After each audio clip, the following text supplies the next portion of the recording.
Hi, I am on Facebook Live, apparently. Yeah, I guess. I'm Josh Levine from Slate. This is Ali Krieger from the U.S. Women's National Team, and she's the captain of your Washington Spirit, the undefeated Washington top Spirit. of the league. Are we allowed to be that excited about top of the league after Oh, we two are. games? We are. I'm so thrilled. Yeah, this is, I'm not sure how many times before. I think this is probably the second time. Last year we were top of the league as well, at one point. Well, I'm happy for you. Thank you. I'm very happy for you because you scored a goal yesterday. How many goals would you say you've scored, club and country, like all combined, as a senior level player? Okay, if you count PKs, that's 1, 2 at the national team level, and 3 at the club level with this team. So yeah, that would be a huge fiver.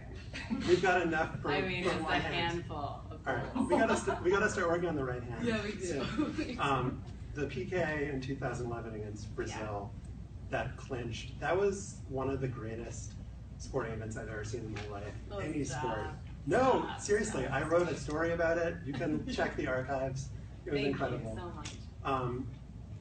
You've kind of with the win in the 2015 World Cup.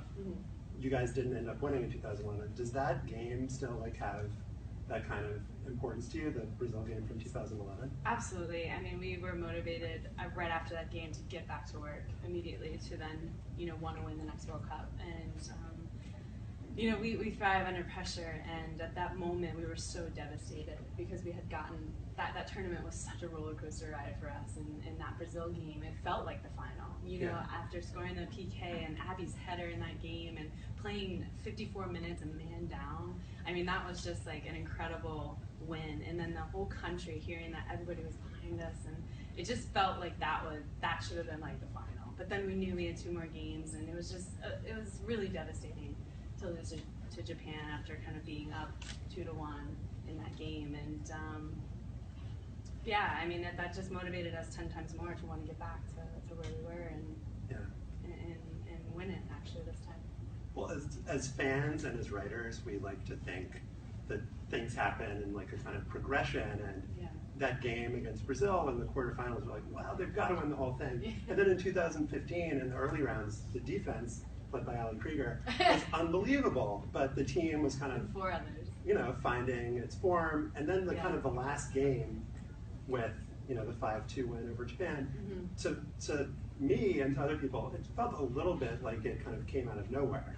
Did it feel that way to you, or did you kind of feel like that actually was a natural progression and this was what's going to happen based on the form of the tournament? Yeah, I think you never want to start a tournament, right off the bat with the best plays that you can make and the best team performance, because, you can only really go up from there. And that's, we were playing 7 games. Right. So, I mean, we did have a tough group, but I think that played to our advantage because we had a tough group, but that prepared us for the knockout rounds against China and Germany, and then obviously Japan. So I think that we did progress through the tournament. Obviously, we ironed out some details that we needed to fix, but it was great to play against those tough teams at the very beginning in order to notice, okay, look, we need to make this better, and communication, just skill, technical stuff that we needed to figure out, and also personnel. And so I think that gave us time to then perform right from the China game on. It was just, we felt so confident, and I don't think anything could have stopped us. Yeah.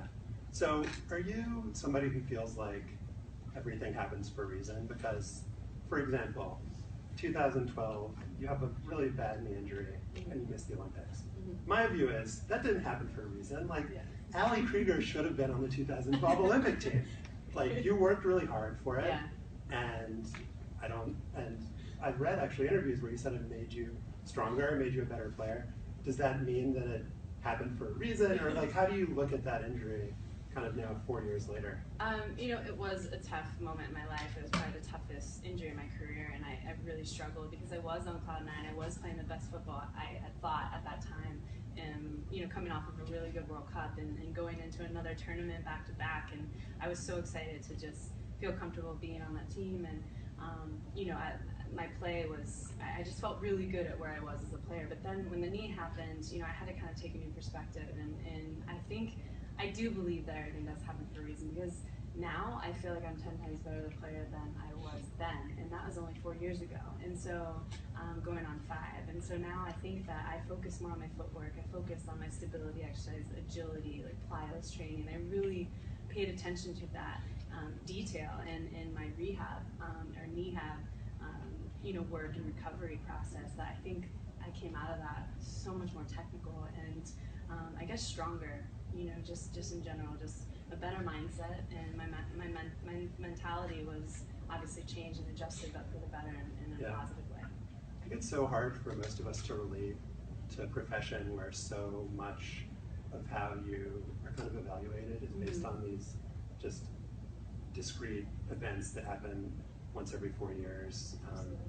And so I don't know if you view it that way, or if you think that if you don't do well in the World Cup or the Olympics, then that's just okay. I mean, it just doesn't seem fair. I mean, sports just really aren't fair. Yeah, it's not fair, but that's the risk you take. You have to embrace it. Exactly, you do have to embrace it. And we take on challenges every day, and you overcome adversity and obstacles, and I think that's what makes us stronger. And we all have. It's not just me. A lot of the girls on the team. Obviously, we have a few injuries now, and it's they're everyone's kind of overcoming adversity and staying positive and really fighting, because we are so competitive, we're driven, and we're ambitious at this level, and you can tell, and that's why I think we are so successful, because we help each other out, and we make each other better every single day, no matter if it's through injury or success.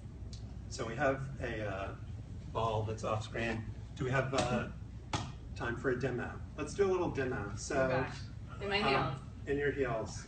I was thinking maybe you could show the kids out there, because we're always here on Facebook Live just trying to help out the kids. That's really what this is about. I love to help the kids.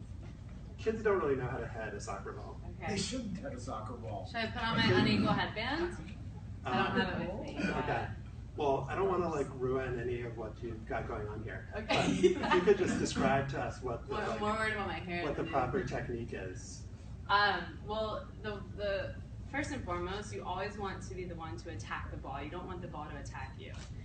So attack it, and don't let it attack you. And I think that you got to get your head up and out, and I don't know. You just have to attack the ball. You can't be afraid of it. If you're afraid of it, you're probably gonna hurt yourself.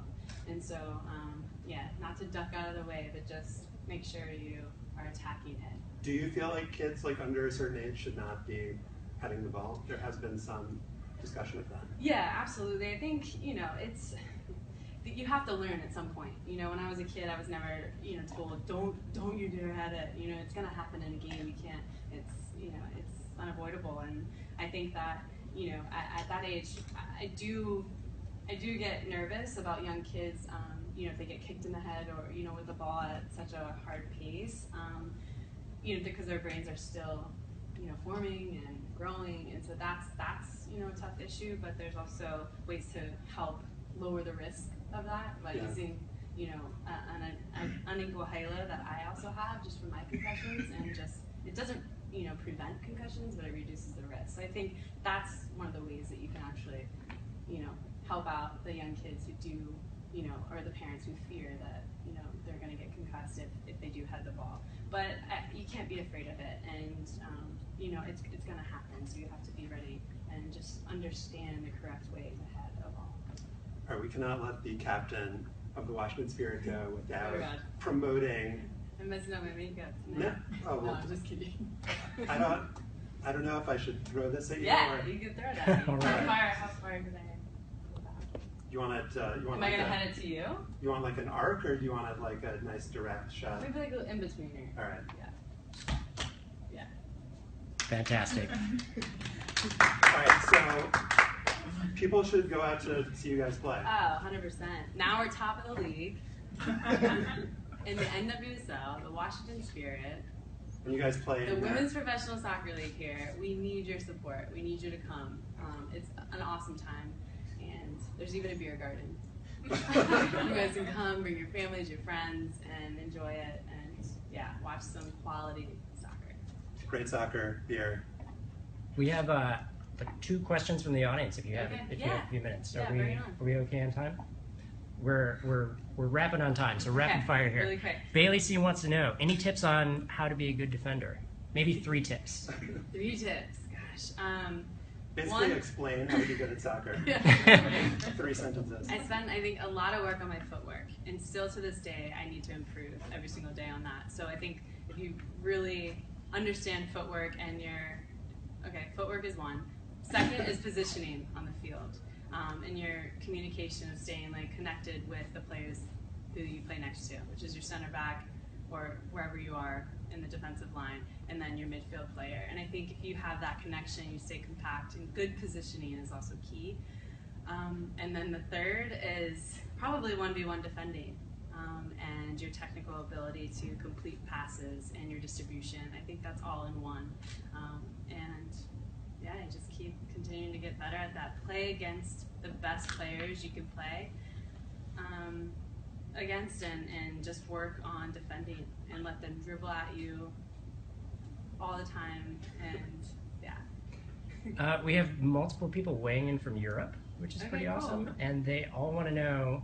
Addie Peter asks, "Will you ever consider playing in Europe again?" You know, I'm really, really happy where I am right now, and I'm involved with Washington Spirit 100%. I'm here. I'm involved with the community here. I love it, my hometown. Obviously, I played there, and I had an amazing time.